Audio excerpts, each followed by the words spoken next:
pueden conseguir en la librería de nuestro centro, que está en la Torre 2 de Humanidades, cuarto piso. El precio del libro es 300 pesos. Quienes son estudiantes, la gran mayoría, o profesores o trabajadores de la UNAM, tienen derecho a 40% de descuento. Yo traje muy poquitas copias y las traigo 150 pesos a quien le interese. Y si no, bueno, lo pueden buscar allá en la tienda del Sage. Yo entiendo que el PINC donó 100 copias a todos los visitantes foráneos.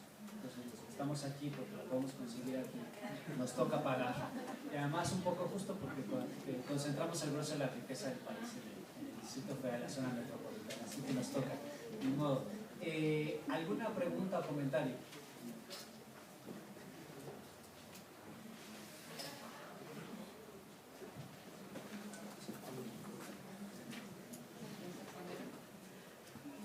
Bueno, la pregunta era, bueno, felicito mucho esta iniciativa, nos hace falta a todos, de verdad, conocer más acerca de lo que nos corresponde como ciudadanos habitantes de esta zona metropolitana, incluyendo a todos los del Estado de México.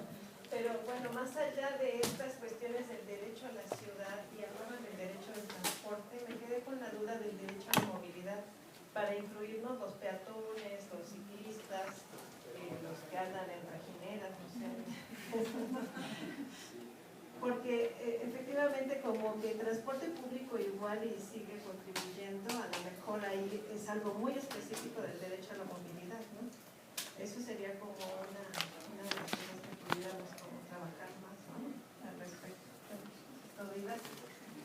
Aquí había otra. ¿Hay alguna otra parte de esta? Porque ustedes tres cerramos y si volvemos a ver. Decían que en el libro abordaban un poco de el regreso un poco al uso del ferrocarril, pero sí, o sea, ¿sí se ha analizado qué tipo de energía se utilizaría si se usa el ferrocarril?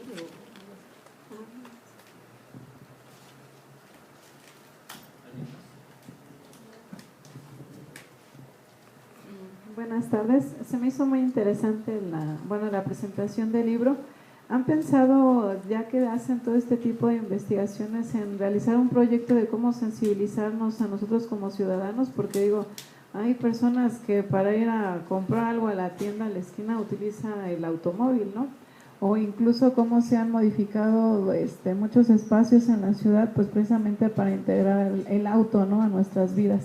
Entonces incluso hasta por familia, ¿no?, hay más de un auto, ¿no?, por familia, ¿no? Entonces, cómo sensibilizarnos, cómo hacer llegar toda esta información que es muy interesante a ahora sí que a la gente que andamos a pie o en el transporte público, que traemos un automóvil o una camioneta y nada más un transporte unipersonal, ¿no?, y que está ocupando mucho espacio.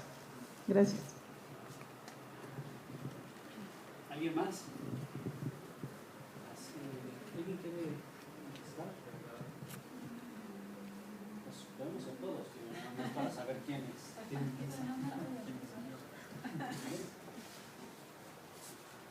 Bueno, lo que se animan, yo contesto un poquito. El tema de la movilidad está tratado, casi que le voy a echar la pelota a Javier, pero está tratado en diversos capítulos.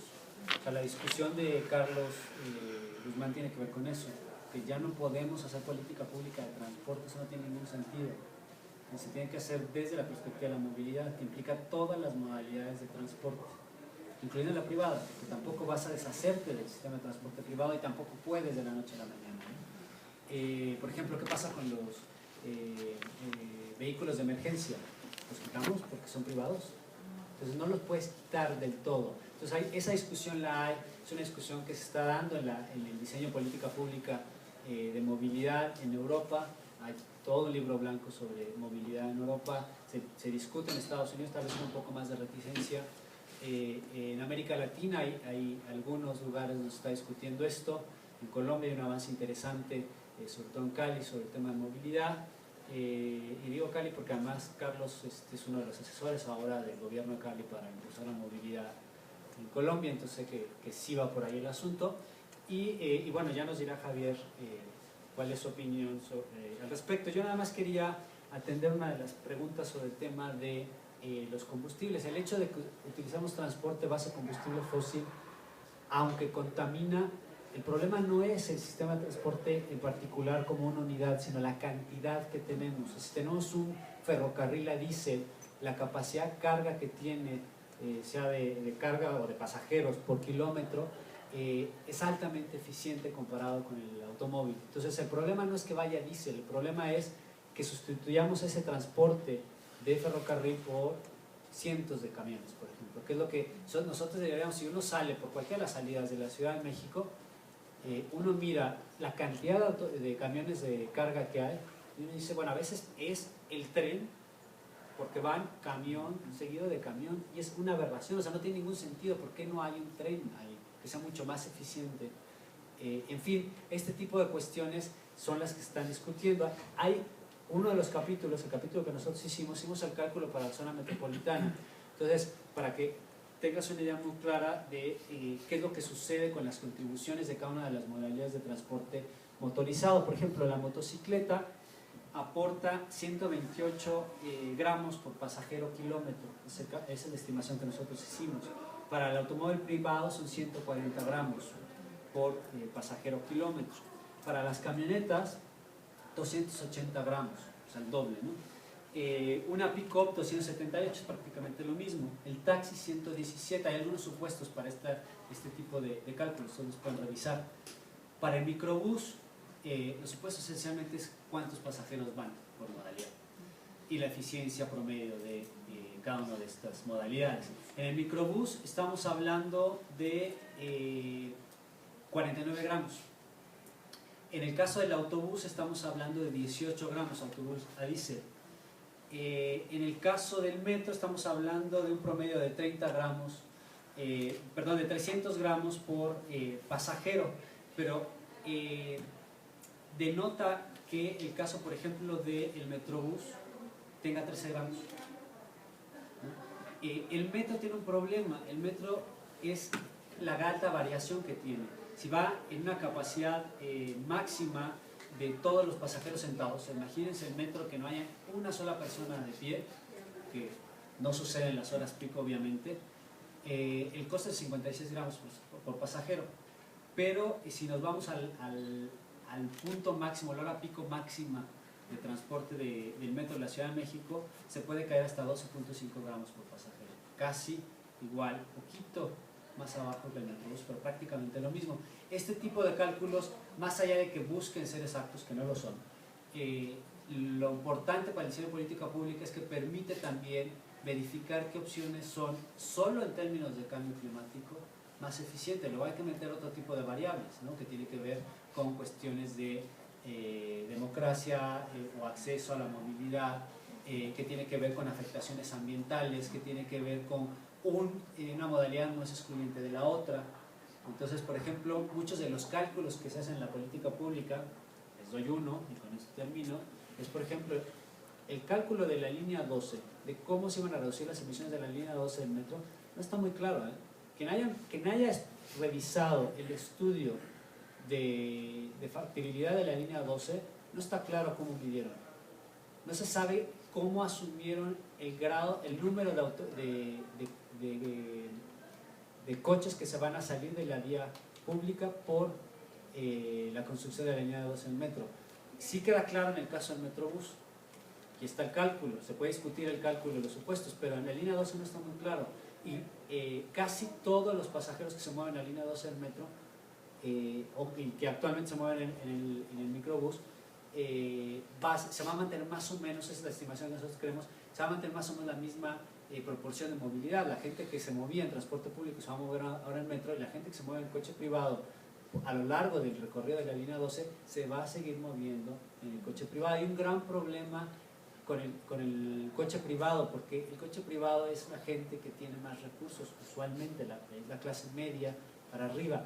Le puedes poner una serie de medidas, por ejemplo impuestos, que desalientan hasta cierto punto el uso del automóvil privado, y normalmente esa presión se interpreta en el cambio a automóviles más eficientes, pero no el cambio de modalidad, a menos de que sea más cómodo, ¿no? Que es la línea, por ejemplo, la línea 1, pero que no hace que ese coche se salga de la circulación, sino que ahora circula otra persona con ese automóvil. Entonces, este tipo de cuestiones que complejizan la discusión las van a encontrar a lo largo de los distintos capítulos. Una de las cosas que cuidamos fue que no fuera solo la mirada ingenieril. Está la mirada ingenieril, está la mirada de los abogados, está la mirada de los arquitectos, de los urbanistas, de la gente que está asesorando a los gobiernos o a las secretarías que están encargadas de la temática. Quienes quieran encontrar otros trabajos que no están incluidos aquí, los pueden encontrar en la página de nuestro centro, que se presentaban en el seminario, pero que no se incluyeron en el libro por distintas razones, o porque los autores así lo decidieron, o porque no se definió desde el comité editorial que entrara en la publicación, pero ustedes los pueden consultar. Hay toda una experiencia, por ejemplo, de Curitiba, que se explica y que está ahí. Está la visión oficial de la línea 12 del metro que pueden bajar también de nuestra página. Entonces, yo los invito a que revisen este material, a que revisen el libro, y evidentemente lo que está en el libro no lo van a encontrar en la página. ¿Alguien más? Sí. Pues nada más para remarcar lo mismo que dijiste. me ganan los argumentos y luego siempre el tema del transporte público es claro, pero esa diésel, porque si esa diésel va a seguir contaminando. Pero es como bien lo planteaste, es un falso debate. El tema es cuánto emiten los coches que van a dejar de circular, es la cosa, ¿no? La verdad es que el petróleo que tenemos tendría que ser utilizado para los usos más eficientes, que justo es transporte público o ferrocarriles o eso. Es justo al revés.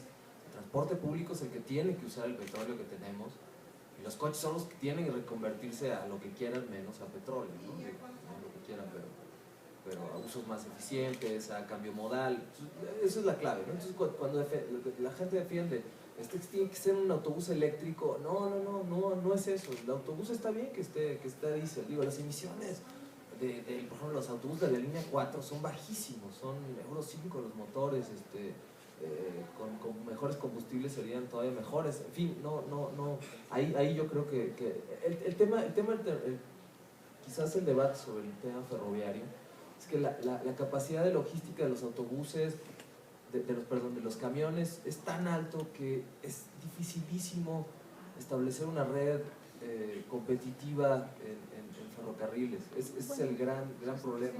O sea, deshicimos toda nuestra infraestructura de ferrocarriles. Volverla a hacer implicaría, yo qué sé, 50 años de la historia de Europa vaya, es una locura de inversiones lo que se requiere.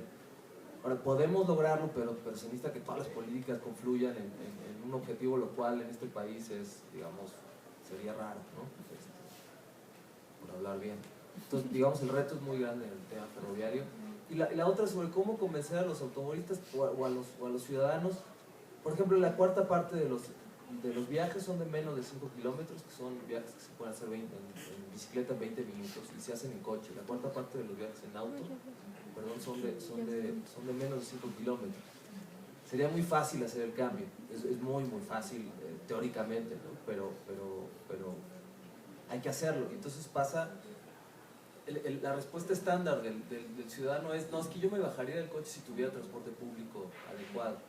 Y lo que pasa es cierto, hay transporte público adecuado y no se bajan del auto, porque siempre hay alguna razón. El tema es que hay que juntar es como ¿cómo le llaman? El carrot y el stick, la zanahoria y el garrote, ¿no? O sea, es un poco, vamos a traer a la gente con mejor transporte público, mejores calles, más seguras, pero también vamos a un poco castigar el uso excesivo del auto, vamos a cobrarles por la circulación, por el estacionamiento, por cobrar tenencia, justo un poco de lo contrario que estamos yendo en este país, ¿no? Entonces sí es necesario un poco castigar hay mucha gente que a la primera provocación de cobro deja el coche, ¿no? Hay dos tipos de automovilistas, los que no se van a bajar ni aunque van a estar dispuestos a pagar el 80% de su salario por no bajarse de ese auto, y lo van a pagar y hay que cobrárselo, ¿no? Pues si están dispuestos a pagar, pues hay que pagarlo, ¿no? Por no cobrárselo sería una locura. De hecho, el segundo piso, el hecho de que el segundo piso tenga cuota, es un poco, es la demostración de cómo el mercado responde ante la intención, las ganas de pagar de los automovilistas por circular en auto. O sea, lo que detectaron es, pues a la gente está dispuesta a pagar, le quitamos la tenencia además, está todavía más dispuesta a pagar, pues que lo pague, yo construyo el segundo piso y le voy a poner una cuota. Es ahí donde el Estado está fallando, porque detectar esa intención de pagar es importante. Al no hacerlo, en este caso la inversión privada lo hace, pero para promover el uso del auto, ¿no? Al revés. Y la otra es claro, porque tú cuando generas la intención de pagar, hay muchos que no dejan su coche, y lo dejan, y en serio lo dejan.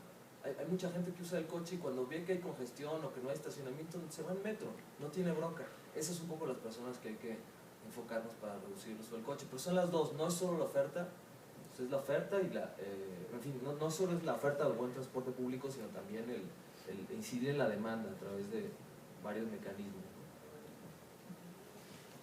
Yo muy brevemente, el esfuerzo que nosotros hicimos está en el marco, digamos, del derecho a la ciudad y también en el marco del derecho a la movilidad. Pero era un reto que nos quedaba por los tiempos en los cuales se programó el libro, muy difícil de alcanzar, y por lo tanto nos concentramos en lo que consideramos se podía avanzar más rápidamente y sobre lo que ya había algunos indicios, y por eso escogimos trabajar sobre el derecho humano al transporte público. Pero lo otro queda, por supuesto, bueno, de hecho el título del trabajo es ese, construir un derecho humano al transporte público adecuado y a la movilidad sustentable, pero sí que nos quedábamos cortos en ese segundo esfuerzo. Es un reto que habría que ir pensando, y lo que pasa es que eso implica retos de carácter teórico interesantes, ¿no? Porque son ámbitos diversos. Habría que ir pensando cómo los probamos o si los trabajamos de manera separada, pero sí, eso está pendiente. Sí, bueno, también brevemente, en la Estrategia Nacional de Cambio Climático se reconocía también la necesidad del ferrocarril, además de lo que dicen los colegas que lo escribieron en el libro. Yo por eso señalaba, ¿verdad?, cómo fue destruida la red ferroviaria, ¿no? Le puse nombre y apellido para que quede claro. Pero a su vez, en algunos de los capítulos se señala, ¿verdad?, cómo hay efectivamente un problema para competir, ¿verdad?, entre red carretera y red ferroviaria prácticamente deshecha.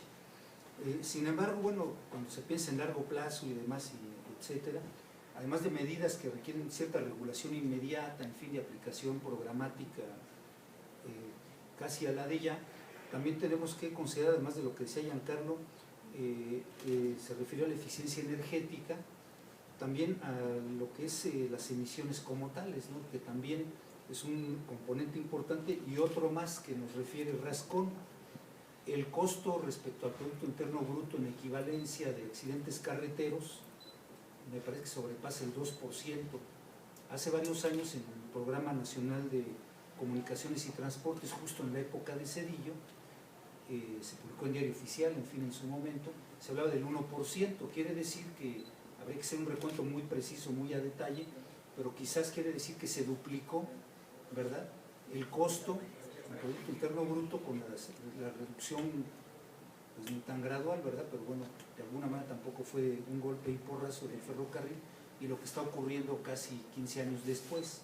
Ese es otro elemento que habría que ver, y se reconoce, como les digo en el libro, no me acuerdo ahorita cuál de los autores, no sé si el compañero o fue Rascón, que nos dicen que efectivamente competir sería muy difícil, ¿no?, porque ya está una infraestructura carretera que además cada año, recordemos, el programa de la Secretaría de Comunicaciones y Transportes, meterle más a carreteras, ¿no?, y más y más, y en este momento pues ya los empresarios y sectores de la construcción ya le demandaron al candidato ganador pues que le meta todo lo que se pueda al asunto. Bueno, sobre sensibilidad de los ciudadanos, bueno, sí hay un problema fuerte, porque además de ser un emblema del capitalismo y todo, recordemos el rescate a la Ford con Obama, ¿verdad?, para no ir más lejos, está un problema, digamos, de cultura, entre otras cosas, ¿no?, esa comodidad de ir a las tortillas en automóvil, no sé qué, que suena ridículo, pero así es, ¿no?, en fin, y que bueno, cruza con muchas cosas, ¿no?, además del problema del transporte público, que tenga o no cierta calidad, es un hecho que también el factor de la idea del confort cuenta mucho, ¿no? Y ni qué decir, cuando yo hablo de que uno de los colegas que escribe en el libro habla de obesidad es por lo mismo, ¿no? Refiere brevemente cómo hay una situación de cambio de hábitos y pues nos quedamos acá y va creciendo el abdomen, en fin, ¿no? Entonces se cruzan varias cosas y es bien complicado porque está desde aspectos culturales, de diseños de infraestructuras, de cómo se entiende el propio derecho, cómo se ejerce, ¿no? Justamente por la pregunta que haces, en fin. Entonces sí, casi sería una especie de problema civilizatorio, cómo repensar el asunto, ¿no? Para exagerarle si quieren la nota. Pero esto a su vez nos lleva a cómo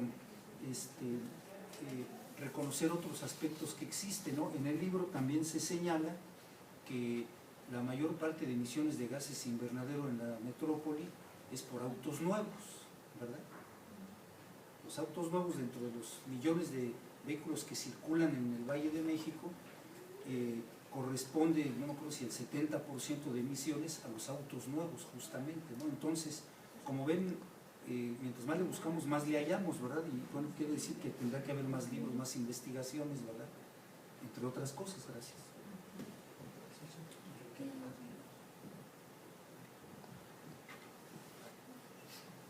Bueno, estaba pensando ahorita en el tema del diésel, en que si los vehículos públicos son los que deben de circular con combustibles fósiles. Una reflexión que estamos manejando en los últimos tiempos es que el gobierno de México ha instrumentado por norma que el diésel tenga menos de 15 partes por millón de azufre. Primero en las ciudades más importantes, México, Guadalajara, Monterrey, y después en todo el país. Eso automáticamente va a reducir las emisiones de gases de efecto invernadero y de carbono negro. La cuestión es cuánto nos cuesta, cuánto va a costar, cuánto está costando traer diésel de bajo azufre, que pues obviamente no se produce en México, ¿no? Sino que va a ser o está siendo importado. Entonces, en esta cuestión de las emisiones, el problema no es únicamente local, es un problema que trasciende ya las fronteras, el que estemos en un momento dado consumiendo a costa de un gran esfuerzo económico un diésel de bajo azufre que va a reducir las emisiones, no necesariamente implica que globalmente las emisiones están bajando o que hay un beneficio global, sino que ahora las cuentas tienen que ser globales, no nada más del sector. Creo que esa es una reflexión que me gustaría que tomaran ustedes también, porque podemos decir, bajamos aquí las emisiones y bueno, ¿qué está pasando afuera? Eso es todo. Gracias. Gracias, Xochitl. Bueno, esto último, la huella de carbono de traer ese diésel, ¿no? Es lo que nos está diciendo Xochitl. Eso es súper importante. Aprovecho porque embona perfecto. Y también con un comentario que decía Javier, que decía, bueno, que los privados corran con lo que sea y luego te arrepentiste. Y parte de ese arrepentimiento, nosotros hicimos el análisis de, bueno, ¿son los biocombustibles o no una alternativa, ¿no? Y por ejemplo Alemania dice sí, es una alternativa. ¿Por qué? Porque toda la huella de carbono más importante, que es la producción del aceite de palma para luego procesarlo a biodiesel, esa huella de carbono se le queda a Asia, se le queda a Indonesia sobre todo, llega a los puertos alemanes y en Alemania empieza la contabilidad sobre cero a partir del aceite. Uno hace la contabilidad, el balance de emisiones a partir de que uno tiene el aceite crudo y eso es altamente eficiente. O sea, los biocombustibles de primera generación son absolutamente verdes. Pero ¿qué es lo que está detrás? ¿Qué es lo que está ocultando el flujo de comercio internacional del aceite de palma para su uso en biodiesel? Eso ya no se considera en la política alemana. Entonces, por eso el tema de las emisiones, pensado desde la perspectiva de la movilidad, para ponerlo en términos más amplios, no los podemos, o sea, los resolvemos a escala local, pero no los podemos pensar sin desconocer el resto de factores en las diversidades de escalas y en la diversidad de tiempos. Hoy día tenemos comprometido el 80% de las emisiones bajo un escenario de 450 partes por millón por la infraestructura que ya tenemos construida. Hagamos lo que hagamos, ya tenemos comprometido el 80%. Esto es un indicador muy relevante, porque lo que nos está diciendo es estamos a punto de saturar las emisiones permisibles en un escenario de 450 partes por millón, y todo dependerá de qué es lo que vamos a hacer con respecto a la política pública, no solo de la movilidad del transporte, sino de toda la infraestructura. Entonces, el reto que tenemos es enorme. Y este estudio que les comentaba específicamente de biocombustibles es un estudio que es la próxima publicación, que también la estamos haciendo con el PIB. Esperamos tenerla en papel en febrero o marzo del próximo año, y ya los estaremos invitando a su presentación también. Bueno, yo les agradezco a todos los autores por el trabajo, por la presentación, a todos ustedes por su presencia. Quien le interese el libro, adquirirlo de una vez, puede venir conmigo, ya que tengo algunas copias, y les agradezco el tiempo que estuvieron aquí. Muchas gracias al PRI y a los organizadores.